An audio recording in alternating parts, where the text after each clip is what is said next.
Corona एक ऐसी बीमारी है जो सिर्फ घर में रहने से ऐसा नहीं है कि वो ख़त्म हो जाएगी। साइकोलॉजिकली बच्चे जो हैं वो बहुत वीक होते चले जा रहे हैं।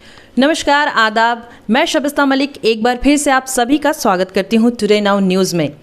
जैसा कि आप सभी को पता है कि पिछले 2 सालों से कोरोना ने किसी को भी कहीं का नहीं छोड़ा है, चाहे वो देश की अर्थव्यवस्था हो या शिक्षा व्यवस्था। और देश की शिक्षा व्यवस्था के गिरते हुए स्तर को देखते हुए आज हम आ पहुंचे हैं जीसस एंड मैरी एकेडमी में। यहाँ हम बात करेंगे यहाँ की प्रिंसिपल पूजा एन शर्मा जी से। तो चलिए सीधा उन्हीं से बात करते हैं। नमस्कार पूजा जी, आपका बहुत बहुत स्वागत है हमारे इस स्पेशल प्रोग्राम में। तो मेरा सवाल आपसे ये है कि क्या केवल बच्चों के लिए ही कोरोना है, क्योंकि मार्केट्स वगैरह सब कुछ तो खुले हैं?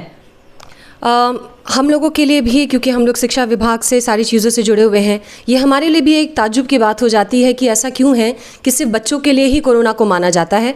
जैसे ही थोड़ी सी भी लहर आती है कोरोना की, तो हम देखते हैं कि सबसे पहले जो है वो स्कूल्स को बंद कर दिया जाता है और मार्केट्स जो हैं, आपने सही कहा है, मार्केट्स खुले हुए हैं। तो कोरोना एक ऐसी बीमारी है जो सिर्फ घर में रहने से ऐसा नहीं है कि वो ख़त्म हो जाएगी। अगर उन बच्चों के पेरेंट्स, उनके अभिभावक घर से निकल रहे हैं, वो मार्केट में जा रहे हैं, अपनी ऑफिस में जा रहे हैं, तो they are carrying that infection with them to their children. तो सिर्फ बच्चों को ही मैं नहीं मानती हूँ कि घर में रखने से कुछ होगा। हमारी 2020 में जब पहली लहर आई थी, उस समय जब एक कंप्लीट लॉकडाउन इंडिया की हुई थी, तो वो एक स्टेप था कि मैं मान सकती हूँ कि उस समय जब पेरेंट्स भी घर में थे, बच्चे भी घर में थे, तो वो एक बहुत अच्छी रोकथाम की चीज़ थी। लेकिन अब जैसा है कि मार्केट्स खुले हुए हैं, सिर्फ एक नाइट कर्फ्यू लगी हुई है, पेरेंट्स बाहर हैं, सारी चीज़ें हैं, पार्टीज़ हो रही है, शादियां हो रही हैं, और सिर्फ स्कूल्स को बंद करके बच्चों को घर में रखा गया है। तो शिक्षा के साथ साथ मैं कहूँगी कि साइकोलॉजिकल फैक्टर भी बच्चों के साथ एक प्ले कर रहा है। जी हाँ, विगत कई सालों से, लगभग 2 सालों से बच्चों की पढ़ाई को बंद करवा दिया गया है। उस बारे में आपकी क्या राय है? देखिए, ऑनलाइन क्लासेस जो चल रही है 2 सालों से, मैं ये नहीं कहूँगी कि वो इनएफिशिएंट है, बट जो एक क्लासरूम एनवायरनमेंट बच्चों को मिलता है और बच्चे फेस टू फेस अपनी टीचर के साथ जब वो पढ़ाई करते हैं, that a Zoom or a Google Meet can not compensate for it. जब टीचर बच्चों के सामने होती है तो वो एक बच्चे के चेहरे से ही देखकर अंदाज़ा लगा सकती है कि एक बच्चे ने अपनी एजुकेशन को, अपनी पढ़ाई को कितना ग्रास्प किया है, या वो बच्चा कितना कमज़ोर है, वो समझ नहीं पा रहा उन चीज़ों को। हम जब जूम के थ्रू अपनी पढ़ाई करवा रहे होते हैं या गूगल मीट के थ्रू या आपकी ऑनलाइन माध्यम से, तो जितने स्क्रीन पर एट अ टाइम टीचर बच्चों को देख सकती है, क्योंकि आपने देखा होगा जूम में हम लोग स्क्रॉल करते हैं, तब जाकर दूसरी विंडोज़ ओपन होती है और आप बच्चे को देखते हैं। तो उस तरह से बच्चे की जो पकड़ है अपने टीचर पे और टीचर की जो पकड़ है अपने बच्चों पर, वो काफ़ी ज़्यादा प्रभावित हुई है ऑनलाइन से। और इस 2 साल में बच्चों की जो एग्रीगेट है, जो उनकी परसेंटेज जो आती थी, वो पहले से बहुत कम हो गई है।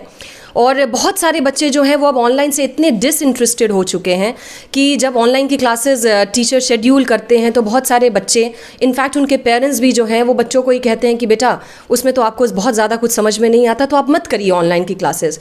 तो अब मैं कहूँगी कि अब स्कूल्स को खुलना बहुत ज़्यादा ज़रूरी हो गया है। साइकोलॉजिकली बच्चे जो हैं वो बहुत वीक होते चले जा रहे हैं और अपने टीचर्स को तो बहुत खासा मिस कर रहे हैं।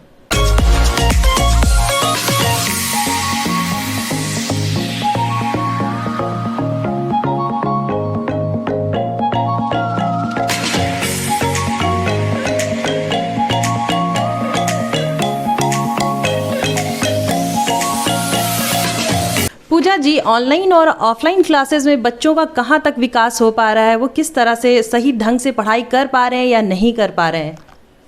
जैसे मैंने अभी तुरंत कहा कि ऑफलाइन में जब उन्हें एक क्लास एनवायरनमेंट मिलती है, टीचर बच्चों पे अच्छे से ध्यान दे सकता है, उनकी डिसिप्लिन को कंट्रोल कर सकता है, और ये ऑनलाइन की क्लासेस में आप बिल्कुल नहीं कर सकते हैं।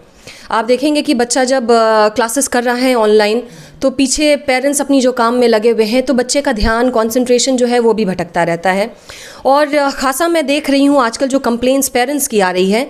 अभी फ़िलहाल जो बिहार में जो 5 महीने जो स्कूल्स खुले थे, तो उसमें जब हमारी पेरेंट्स से बातचीत हुई, तो उन्होंने बताया कि मेरा बच्चा जो है वो मोबाइल अपने हाथ में लेता है और जूम की क्लासेस की आड़ में जो है वो बहुत सारे गेम्स खेलना शुरू कर देता है। और मम्मी लोग जो है, पापा जो हैं, उन लोगों को जाना है ऑफिस, वो लोग अपने काम के लिए निकलेंगे ही, और मम्मी लोग जो हैं उन लोगों को घर में काम करने होते हैं। तो आप पूरे 6 घंटे बच्चे के बगल में बैठकर उन्हें ऑनलाइन की क्लासेस नहीं करवा सकते। तो उसमें यही हो रहा है कि मोबाइल आपके हाथ में है, बच्चा जूम क्लासेस के बजाय, ऑनलाइन की क्लासेस के बजाय कुछ ना कुछ गलत गतिविधियों में या कि गेम्स खेल रहा है, और ख़ासा इससे जो रेडिएशंस निकलती है, जो लाइट्स की जो इफ़ेक्ट होती है, उससे भी बच्चे की आंखें जो हैं वो बहुत प्रभावित हैं। स्कूल्स जब खुली तो बहुत सारे बच्चों को ब्लैक बोर्ड देखने में तकलीफ़ आ रही थी। तो ये ऑनलाइन क्लासेस की एक नेगेटिव इम्पैक्ट है जो बच्चों की आई साइट पे पड़ रही है।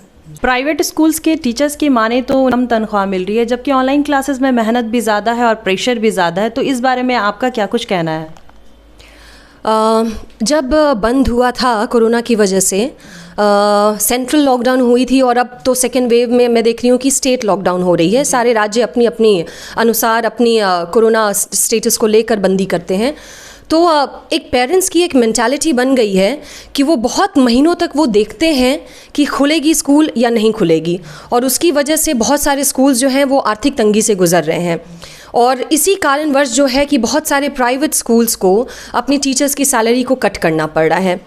फाइनेंशियली हमारे पूरे भारत ने, इनफैक्ट पूरी वर्ल्ड ने सफ़र किया है कोरोना की वजह से।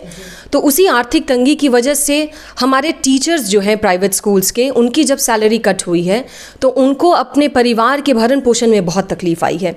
कुछ स्कूल्स ने 20% पे कट किया है। सैलरी स्केल के अकॉर्डिंग टीचर्स की सैलरी कट गई थी, और बहुत सारे स्कूल्स ने, ऐसा मैंने सुना भी है, काफ़ी प्राइवेट स्कूल्स ने बहुत सारे टीचर्स को उनकी जॉब से भी निकाला था, क्योंकि वो खुद नहीं अफोर्ड कर सकते थे।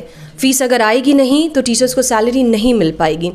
इसीलिए सारे जितने भी स्कूल्स हैं और जितने स्कूल्स के प्राइवेट एसोसिएशंस हैं, उन लोगों ने हमेशा से अपील की है गवर्नमेंट की कि आप लोग जल्द से जल्द, जैसे ही थोड़ी सी भी लहर कम होती है तो स्कूल्स को खोला जाए, जिसकी वजह से इतनी हज़ारों जो शिक्षक हैं जो प्राइवेट स्कूल्स में पढ़ाते हैं, उनकी परिवार की अर्थव्यवस्था पे इतनी ज़्यादा बुरी असर ना पड़े। जैसा कि पूजा जी से हमने बात की और उन्होंने बताया कि स्कूल नहीं खुलने से बच्चों की पढ़ाई पर कितना गहरा प्रभाव पड़ रहा है, तो हम आशा करते हैं कि सरकार जल्द ही आदेश जारी करे और सभी स्कूलों को खोले। इसी तरह राज्य से जुड़ी सभी खबरों को देखने के लिए हमारे साथ बने रहिए टुडे नाउ न्यूज़ पर। धन्यवाद।